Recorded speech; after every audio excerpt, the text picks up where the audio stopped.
I never imagined my life would collapse in just one night. One minute I had a husband, a home, a family I believed would stand forever. The next, I was standing barefoot on the porch of our small house in Houston, holding 3 terrified children in my arms, watching the man I once called my everything drive away without looking back. Marcus wasn't just my husband. He was my partner, the father of my babies, the man I trusted with my whole soul. But that night, his words cut through me like broken glass. I can't do this anymore, Loretta. I don't love you. I don't want this life. And then the slam of the car door, the sound of his tires splashing through the rain, the echo of his betrayal sinking deep into my bones as my children cried, asking me where their daddy had gone. That was the night I died inside. But it was also the night a new fire started burning in me, one that would never go out. The rain hadn't stopped all evening, turning the streets of Houston into dark, glistening rivers under the faint yellow glow of the street lamps. Inside our small 2-bedroom house, the smell of collard greens simmering on the stove clung to the air. My children sat at the table waiting for Marcus to come home. I had no idea that dinner would never be eaten together that night. When the front door creaked open, my heart lifted for a second, only to drop just as fast. Marcus didn't smile. He didn't kiss the kids on their heads like he usually did. He just stood there, his tall frame soaking wet from the rain, eyes empty like I'd never seen before. "Marcus? Baby, what's wrong?" I asked, drying my hands on a kitchen towel. He didn't answer right away. He looked past me, his gaze settling on our children, little Amari clutching her doll, Malik swinging his feet nervously under the chair, and baby Isaiah in the high chair. Then he said words that ripped through my chest like a blade. "Loretta, I can't do this anymore. I don't love you. I don't want this life." For a moment the world went silent, except for the rain hitting the windows. My breath caught in my throat, my hands trembling as the towel slipped to the floor.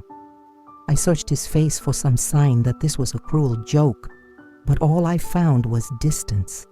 Like the man I'd shared 10 years with had disappeared overnight. "Marcus, what are you saying?" My voice cracked, tears already burning my eyes. He didn't even meet my gaze. He just turned, grabbed a duffel bag I didn't know he had packed, and walked out. The kids screamed his name, but he didn't stop. The car engine roared to life, headlights cutting through the rain. And then he was gone. That night, as I held my babies in my arms, their tears mixing with mine, I felt something inside me break. I wasn't just a wife abandoned. I was a mother suddenly left to hold a whole world together with nothing but my bare hands. And deep down, I knew this was only the beginning of the storm we would face. The next morning, sunlight crept through the thin curtains, but it didn't feel like morning. It felt like the world had ended and no one had told the sun.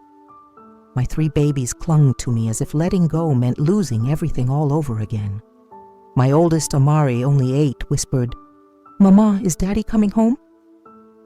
I wanted to tell her yes. I wanted to believe it myself. But the empty spot where his boots used to sit by the door, the missing toothbrush from the bathroom sink, the sound of a house without his voice, it all screamed the truth.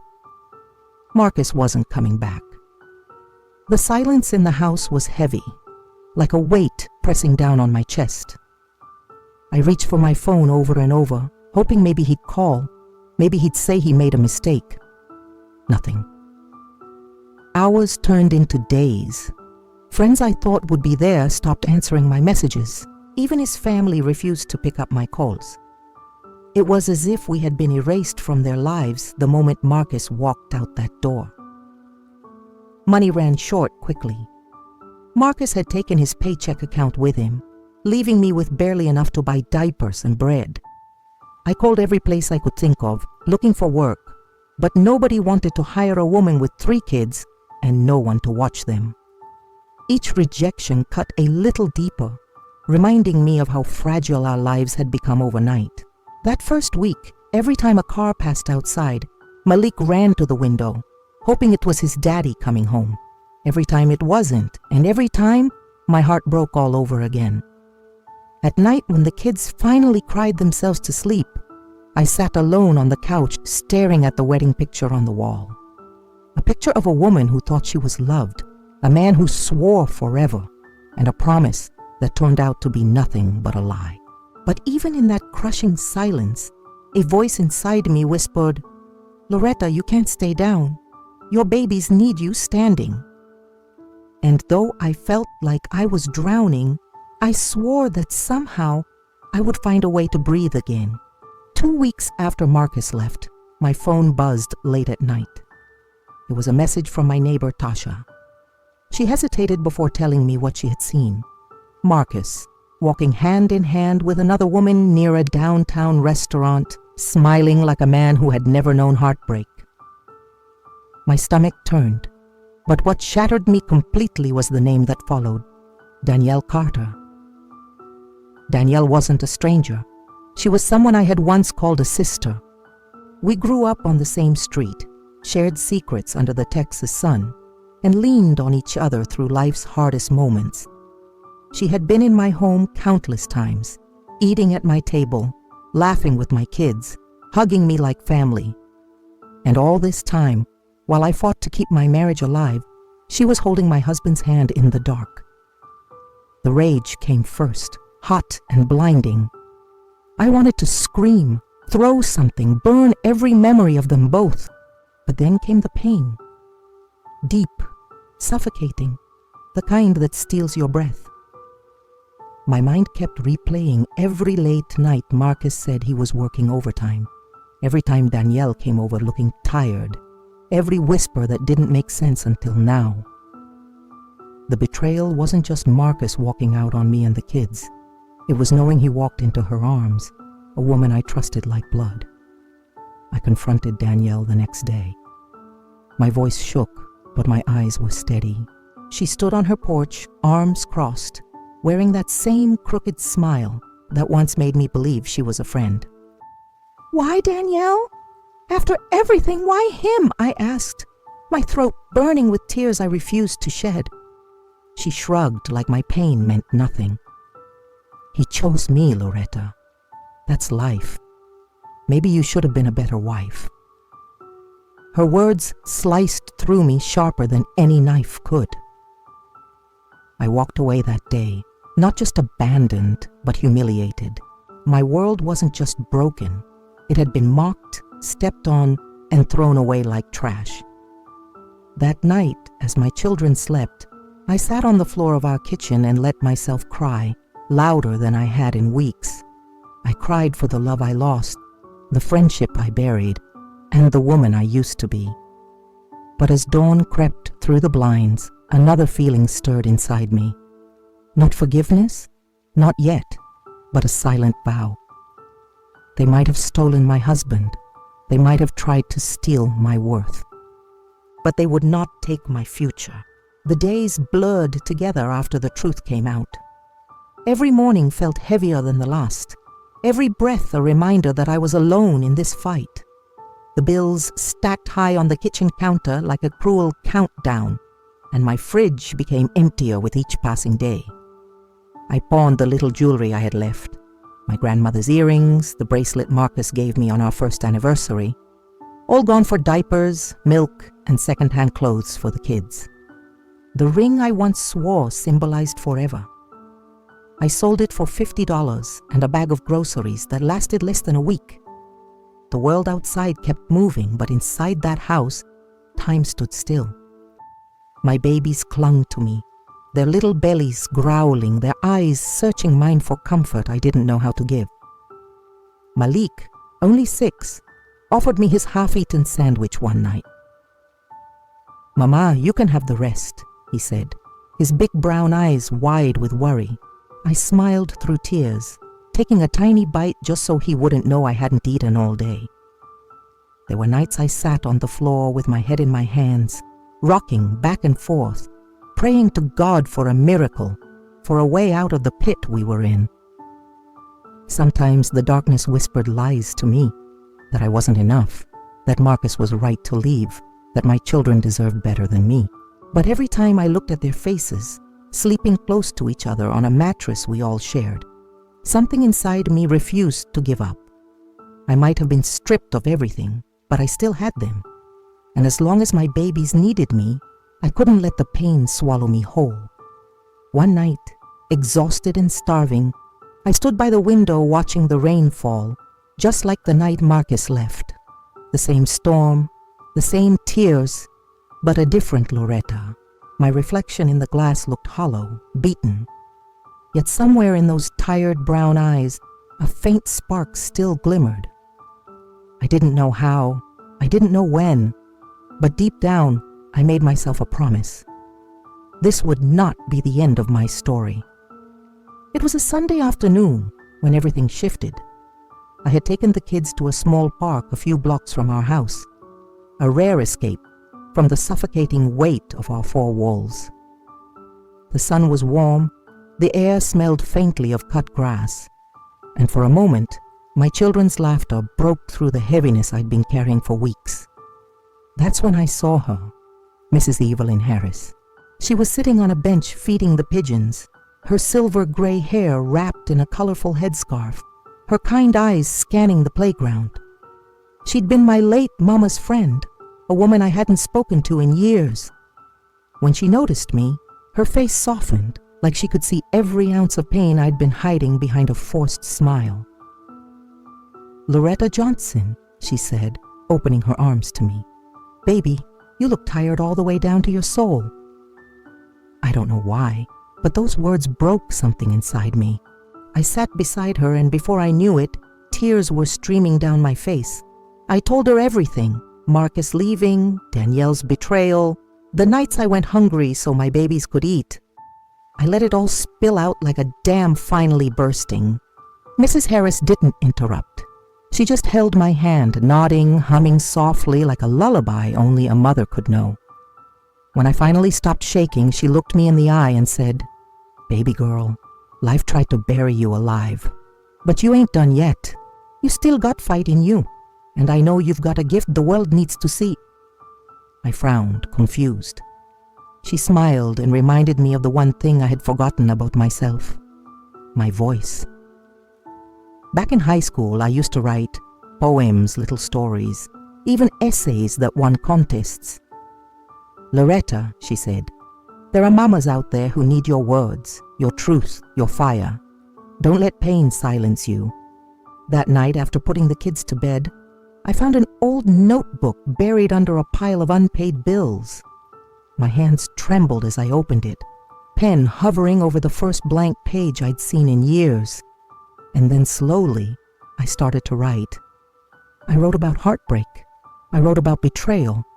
I wrote about holding my children while the world crumbled around me. Every word felt like a breath I hadn't taken in months.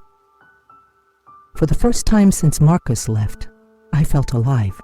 I didn't know where these words would take me, but I knew one thing for sure. I had just taken my first step towards something bigger than the pain that tried to break me. Every night, after my babies were asleep, I sat at the kitchen table under the dim light of a second-hand lamp and poured my soul onto paper. At first it was just for me, a way to survive the loneliness, the hunger, the ache of betrayal that gnawed at my chest. But as the pages filled, a thought wouldn't leave my mind. What if someone out there needed to hear this too? One afternoon, after mustering all the courage I had left, I went to the public library. Using their old computer, I typed up my story and posted it on a small online forum for single mothers. I didn't expect anyone to read it. I certainly didn't expect what happened next. By the next morning, my inbox was flooded with messages. Women from across the country, mothers, grandmothers, even daughters, wrote to me, saying my words felt like their own hearts speaking out loud. One woman, Cheryl from Atlanta, wrote, "Loretta, I thought I was the only one holding my kids through nights like this. You reminded me I'm not alone." Reading those words, I felt something shift deep inside me. My pain, the very thing that almost destroyed me, was now a bridge connecting me to women who needed hope. as badly as I once did. Soon, people started asking me to write more. I began sharing pieces of my life, not the polished version, but the raw truth of surviving betrayal, raising children alone, and clawing my way back from nothing. My words reached further than I imagined, spreading across social media, shared by women who said they finally felt seen. One evening, while folding laundry on the couch, Amari looked up at me and asked, "Mama, why are you smiling?" It took me a moment to realize I really was smiling. The first real smile since Marcus left. I pulled her close and whispered, "Because maybe, baby girl, all this pain wasn't for nothing." For the first time in a long time, I felt power blooming where the hurt used to be. My story wasn't just about being abandoned anymore. It was about rising. It was about showing my kids, and every woman who read my words, that broken doesn't mean defeated. Just as life started to feel bearable again, the storm found its way back to my door. My story had been spreading fast online. People were calling me brave, sharing my posts, and asking me to speak at local women's groups. For the first time in years, I felt purpose running through my veins. But success has a way of waking up the devils you thought you'd left behind. It started with a text from an unknown number late one night. "You think you're some kind of hero? Telling lies about me. Watch yourself." I knew that tone. I knew that cruelty. Marcus. A week later, Danielle showed up at my doorstep, her arms folded, her lips curled in that same arrogant smirk that once made me believe I was worthless. She didn't come to apologize. She came to poison my peace. "You think you're better than us now," she sneered, "telling the whole world you're some victim. Marcus is furious. You're making him look bad. You better take those stories down before you regret it." I felt my body tremble, the old fear creeping in, the same fear that had paralyzed me the night Marcus walked out. But this time, I didn't fold. I stood taller, my voice steady even as my heart pounded. "Regret? Honey, I already lived through regret. I buried it the day he left us hungry. I won't be silent just because it makes you too uncomfortable." Her face twisted with anger, and for a moment I saw it, the jealousy, the bitterness that had driven her to steal my husband in the first place. But she didn't win then, and she wouldn't win now. Later that night, I sat at my kitchen table, staring at the notebook that had saved me. My hands shook as I wrote a new entry, not for pity, not for revenge, but for truth. Because women needed to know that healing doesn't mean silence, that surviving doesn't mean hiding. Marcus and Danielle thought they could control my story. What they didn't know was that every time they tried to knock me down, they only made my voice louder, my purpose stronger. And deep inside, a quiet, fiery promise began to form. There would come a day when they'd wish they'd never underestimated me. Opportunities started finding me before I even knew how to ask for them. The local church invited me to speak at a women's support group one Thursday evening. I stood in front of 20 women, most of them single mothers, their tired eyes mirroring my own. My hands shook as I began, but once the words left my lips, it felt like breathing for the first time. I told them the truth. The nights of hunger, the shame of betrayal, the crushing weight of holding 3 little lives together while my own heart was in pieces. I told them how close I came to giving up, and how one spark of hope, one person reminding me I was still worth something, had pulled me back from the edge. By the end, there wasn't a dry eye in the room. Women came up to hug me, whispering, "Thank you," like I had just given them air after drowning for too long. That night I realized my story wasn't mine alone anymore. It belonged to every mother who had been abandoned, every woman told she wasn't enough.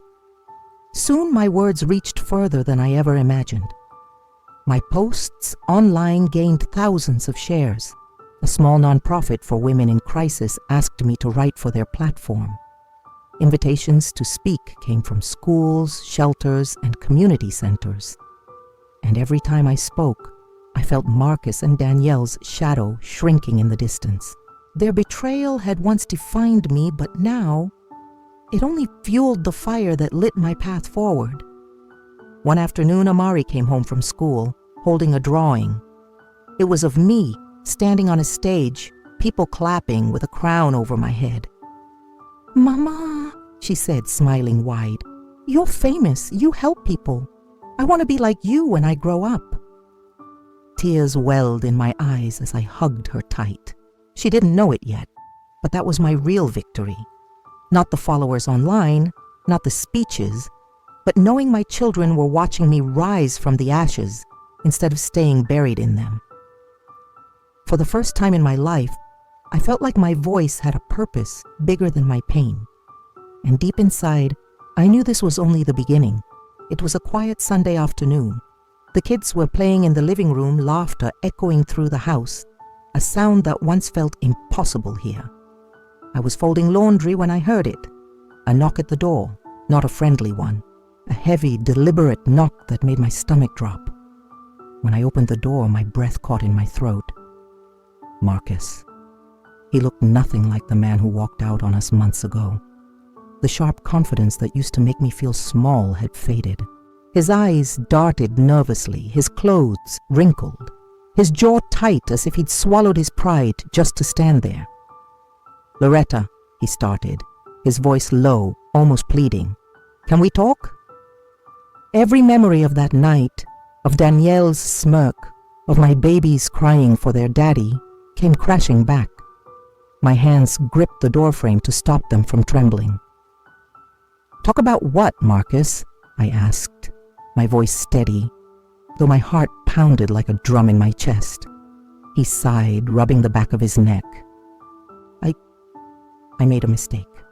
Things didn't work out with Danielle. I've been thinking about you, about the kids. Maybe we can try again, start fresh." For a moment, I almost laughed. Not because it was funny, but because it was surreal. The same man who left me hungry, who chose betrayal over family, now standing here acting like he could just come home. I didn't say a word, just stared at him. And in that silence, I felt the shift. The power I'd lost the night he left was mine again now. Marcus kept talking, desperation leaking through every word. Promises of being a better man, of loving me and the kids the right way this time. But I could see it in his eyes. This wasn't about love. It was about the life he saw me building without him. A life he suddenly wanted a piece of, now that it was shining brighter than the mess he made. I took a deep breath, my hand tightening on the door handle. "Marcus," I said, my voice calm, but sharp enough to cut through his excuses. "You made a choice, and so did I. My choice was to survive without you, and I'm not going back." Before he could say another word, I closed the door. My hands still shook, but not from fear. This time, it was from the raw strength of standing my ground.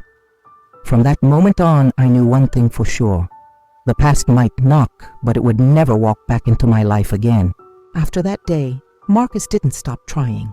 Calls, texts, even messages sent through his family. All of them begging for a second chance, but I never answered. I didn't need to. My silence said everything he once refused to hear. He no longer had power over me. Weeks later, word reached me that Marcus and Danielle had split for good. Apparently, Danielle had left him for another man with more money and fewer regrets. Suddenly, Marcus had no home, no money, and no one to blame but himself. And while part of me once wished to see him hurt the way I hurt, when it finally happened, I didn't feel triumph. I felt free. Free from the weight of waiting for an apology that would never be enough. Free from the woman I used to be. The one who believed love meant survival no matter the cost. But I'll admit, life has a way of setting its own stage for quiet justice. Months later, I was invited to speak at a major women's conference in Atlanta. Hundreds of mothers, daughters, survivors, and dreamers filled the auditorium. Cameras flashed, voices buzzed, anticipation thick in the air. I stood at the podium, looked out at a sea of faces, and for the first time, I wasn't afraid of being seen. As I told my story, not his version, not the lies he once used to control me, but my truth, I spotted Marcus in the crowd. He stood in the back, head low, looking smaller than I ever remembered him.